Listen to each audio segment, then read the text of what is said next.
Salut à tous, on se retrouve encore une fois pour une critique Marvel et il s'agit de la série Hawkeye. Donc sortez vos flèches et votre arc parce que c'est parti. On commence avec le résumé général de la série. Ayant pris sa retraite des Avengers après leur victoire finale sur Thanos, Clint Barton alias Hawkeye s'apprête à passer Noël avec sa famille, mais tous ses plans se retrouvent bouleversés quand Kate Bishop, jeune archère et justicière néophyte, entre en possession de son ancien costume de Ronin et se retrouve avec tous les ennemis de l'ex-Avengers sur le dos, notamment le gang des Survettes, dirigé par Maya Lopez alias Echo. Qui est-elle? Même aux ordres de Wilson Fisk alias Cade, et qui cherche à venger la mort de son père des mains de Ronan. Mais aussi la veuve noire Yelena Belova, que la comtesse Valentina de Fontaine a lancée aux trousses de Barton en lui indiquant faussement qu'il était responsable de la mort de Natasha Romanoff. Donc du coup pour les personnages principaux de la série, nous avons Clint Barton alias Hawkeye, qui est un ancien Avengers qui est obligé de revenir sur le devant de la scène pour combattre des ennemis venus du passé.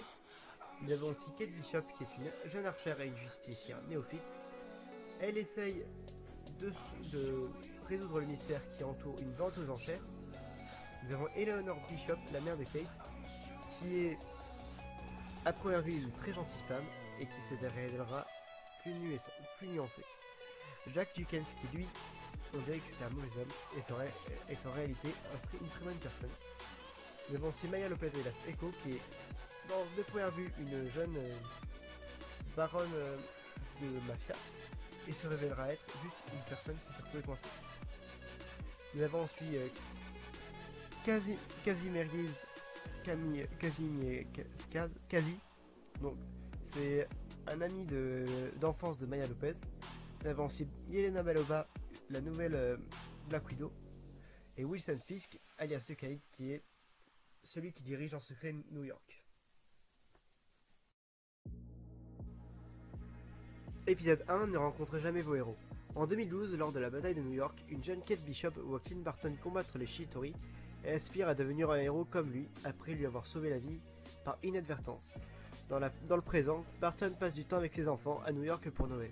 Pendant ce temps, Bishop assiste à un gala de charité avec sa mère Eleanor et apprend que sa mère est fiancée à Jack Dukens. Sous le gala, Bishop tombe sur une vente aux enchères de marché noir avec des objets récupérés dans les restes du Avengers Compound. Retrouver Dukens et son oncle Armand III parmi les convives. La vente aux enchères est interrompue par la Tracksuit Mafia, donc du coup la mafia aux survettes, qui tente de récupérer une montre parmi les objets, alors que Dukens vole l'épée de Ronin de Barton. Bishop récupère le costume de Ronin de Barton et bat les membres de la mafia tout en le portant. Après avoir sauvé un chien errant qu'elle surnommera plus tard Lucky the Pizza Dog, elle s'échappe dans son appartement avant de retrouver Armand pour enquêter plus avant. Mais découvre qu'Armand a été assassiné chez lui et acculé par la mafia aux survettes après avoir fui la scène de crime. Barton, qui a vu un reportage sur le retour du Ronin, sauve Bishop des gangsters. Épisode 2, cache-cache. Bishop ramène Barton à son appartement, mais ils sont attaqués par la mafia des survêtements et forcés d'évacuer, laissant le costume de Ronin derrière eux. Après avoir déménagé dans l'appartement de la tante en vacances de Bishop, Barton renvoie ses enfants à la maison, promettant de les rejoindre le jour de Noël. Il escorte Bishop jusqu'à son lieu de travail, puis récupère le costume de Ronin du membre FDNY Grills lors d'un événement LARP. Plus tard, Bishop ne parvient pas à convaincre Eleanor de l'implication de Dukens dans la mort d'Armand. Après avoir défié Dukens en duel d'escrime, elle tente de contacter Barton, ne sachant pas qu'il s'est laissé capturer par la mafia des survêtements. Elle traque l'emplacement de Barton, mais finit par être capturée elle-même et le gang informe leur patron Maya Lopez de ce qui s'est passé. Épisode 3, Echo. Lorsque Lopez interroge Barton et Bishop à propos du Ronin, qui a tué son père des années auparavant, Barton parvient à se libérer et à repousser la mafia des survêtements, bien que Lopez casse son appareil auditif dans le processus. Après la libération de Bishop, le couple s'échappe en utilisant des flèches astucieuses de Barton et fait réparer son appareil auditif. En déménageant dans un autre endroit, le lieutenant de Lopez, Kazi lui conseille de ne pas avoir d'ennui avec son oncle, Dans l'intention d'en savoir plus sur la mafia des survêtements, ainsi que sur Dukens, Bishop convainc Barton d'infiltrer le penthouse d'Eleanor et d'utiliser son compte d'entreprise pour accéder à la base de données criminelle de Bishop Security. Cependant, Bishop est exclu du système alors qu'elle tente de le contourner la sécurité, tandis que Barton rencontre Dukens qui le menace avec l'épée du Ronin. Épisode 4, partenaire, ai-je raison? Barton désamorce la situation après qu'Eleanor et Dukens l'aient reconnu comme un Avengers. Eleanor lui demande de garder Bishop hors de son enquête et contacte plus tard une personne inconnue pour l'informer de la situation. Avec l'aide de sa femme Laura, Barton récupère secrètement son épée et découvre que Dukens est le PDG de Swan Limited, une société écran qui blanchit de l'argent pour la mafia de Survet.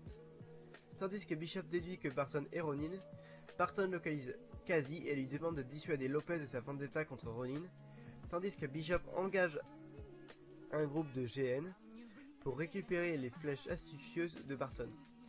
Ensuite, Laura informe Barton que la montre volée par la mafia Survet envoie des signaux de suivi depuis un immeuble. Barton et Bishop vont la récupérer, mais la trouvent dans l'appartement de Lopez, où elle garde également des notes sur Barton et sa famille. Lopez attaque Bishop tandis que Barton est pris en embuscade par un assassin masqué. Une bagarre s'ensuit avec les 4 combattants, Bishop blessant Lopez, la forçant à battre en retraite, tandis que Barton démasque son agresseur qui s'échappe également. Barton décide qu'il ne peut plus pas continuer à mettre Bishop en danger et rompt leur partenariat. Ronin. En 2018, Belova et sa compatriote Black Widow Sonya, qui ont aidé à déprogrammer les Black Widow à travers le monde, se réunissent avec une autre ancienne veuve, Anna, et Belova devient une victime du blip, donc c'est en gros quand Thanos a claqué les doigts. Dans le présent, Bishop retourne chez Eleanor et lui parle de la société écran de Dukens, amenant Eleanor à appeler la police et à le faire arrêter. Bishop retourne dans son appartement où elle retrouve Belova, qui l'attend avant que cette dernière ne révèle son passé et sa mission de tuer Barton. Pendant ce temps, après avoir récupéré à l'appartement de Grills, Barton enfile le costume de Ronin et affronte Lopez à l'atelier automobile où il a tué son père. Pendant le combat, il se démasque et tente de convaincre d'abandonner sa vendetta et de laisser sa famille tranquille. Il révèle qu'un informateur travaillant pour le patron de Lopez voulait la mort de son père, mais Lopez ne le croit pas au départ. Bishop arrive pour aider Barton à s'échapper, tandis que Lopez se méfie de Casey, qui était absente la nuit de la mort de son père.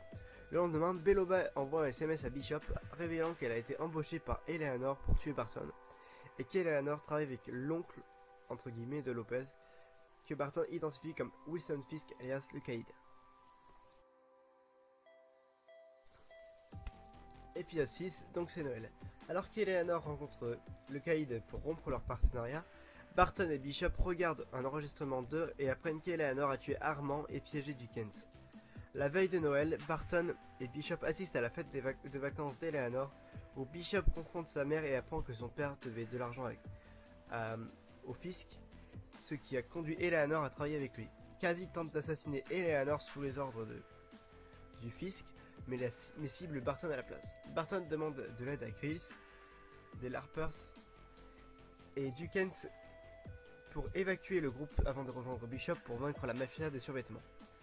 Après que Lopez ait neutralisé Casey, Bishop tente de chercher Eleanor tandis que Barton est confronté à Belova, qui exige la vérité sur Natasha Romanoff. Sur sa mort en tout cas. Ils se battent, mais il lui rappelle son amitié avec Romanoff et son sacrifice pour sauver l'univers entier. Belova l'épargne et s'en va. Le fisc essaye d'empêcher Eleanor de s'échapper, mais Bishop arrive et la neutralise avec les flèches astucieuses de Barton. Par la suite, Eleanor est arrêtée par la police pour le meurtre d'Armand. Le fisc s'échappe, mais est confronté à Lopez, alors qu'un coup de feu se fait entendre. Le lendemain, Barton retourne dans sa famille avec Bishop et Lucky, rend la montre à Laura et brûle le costume de Ronin.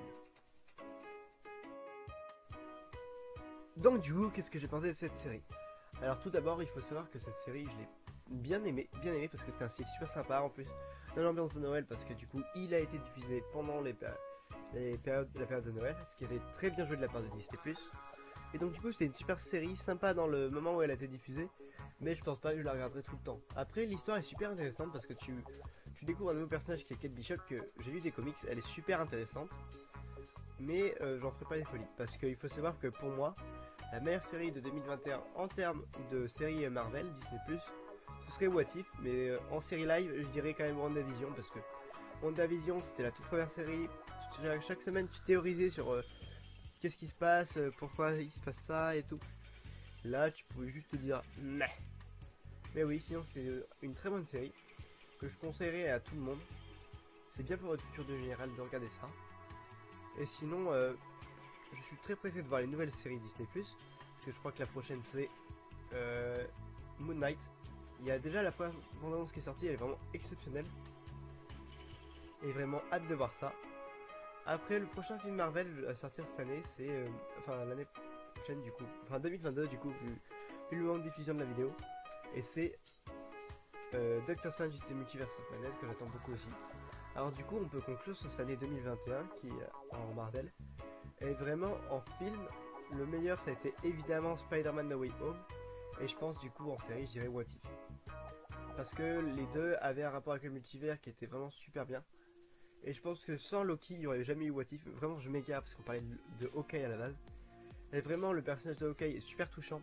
Putain, comment elle s'appelle Yelena Belova, c'était un bon parallèle avec le film Black Widow.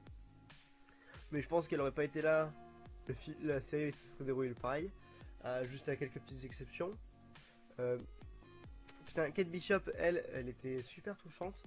Et vraiment, c'est vraiment un personnage super marrant et qui prend vraiment dignement la relève de Clint Barton.